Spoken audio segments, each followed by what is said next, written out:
ma saatlarimninki hech kim qimirlamaydigan bahasını çıkarıp altın saatlerimden hamını sorayım desem tek bahasını çıkarıp hamını sormazsa biçar tonğanlarımız ma filmimni arz kılıp düşürüptü. Ona bolsa ma saatlerimninki hech kim qimirlamaydigan bahasını çıkarıp e'lon qilib berma. Onda bolsa ma filmim tushib ketishdan burun inkas rayoniga 6 raqamlarni jinilyan degan so'zlarni jiqaroq yo'llab tuqqanlar. Quloqni ding tutamiz. Yaxshi anglaymiz. Har qanday oltin do'konlariga kirsiz va yoki qoplama oltin do'konlariga kirsiz, men dapaga ma bahoga boshqalar midir-sidir qilib qolsa, men sizga bekirga berib o'taman. Yaxshi anglab, ma mollarimninki sifatni, nusxani obdan ko'rmiz, bahosidan deb berma. Bir tal yurakni besib o'tib, inkas rayoniga men deganda gullanjiq yo'llab eng mo'ymi shu san qo'ylagan.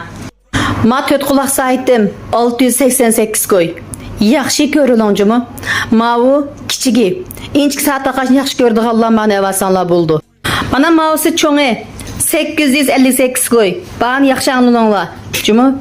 Ma 2 saatdan farkını görüvasanlar buldu. Mavu 688 koyluğu. Mavu 888 koyluğu. Bu ikisininki farkı altınsıda. İkisinden matır pulunu okşaş kıvettim. Emdi mani görüsler azizlerim. Mavu altın bağlıqı. Ma altın bağlıqının kiçigi 778 koy faaliyet. Ma çoğu 958 koy.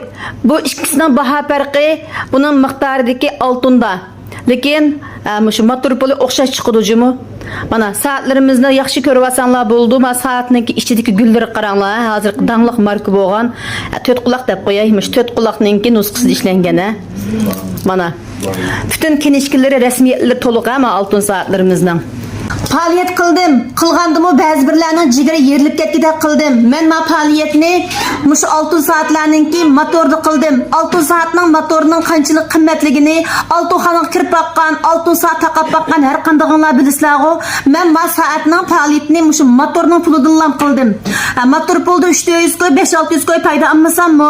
Faqat şu motor pulu bilan altının pulu islam aldım. Birincisi iş yapqanmadım. İkincisi şu motordan aldığım paydani sizlarga ötküzüp berdim. Şu filmimden düşüp ketmesligi uchun meni gönjü qilmaganlar şu to'shan rasmimdagi bir qo'shiq belgisi var. Shuni basingizdan meni gönjü qilgan bo'lasiz. Anandan keyin inkas rayonining 6 raqamlarini jiqroq yo'llab, buni hozirgi eng moda bo'lib atgan oltin xonlarni shunday yaxshi qizg'in olqishliq setilish bo'lib atgan şu 4 quloq soatlarimni buguncha men shuni faoliyat qilib berib turay.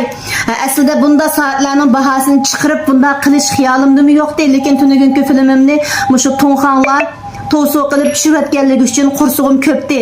Endi har qancha bunchola qiyirishib qilib ketmasakmi, har qaysimiz o'zimizning rizqimizni yeymiz, bir kimning rizqini bir kim tatib olmaydi. Partiya hukumatimizni, hukumatimizningki siyosatimi shunday bek yaxshi bo'ladi. Birsi-birsimizga unda o'rkolashmayli tuqqanlar jumi.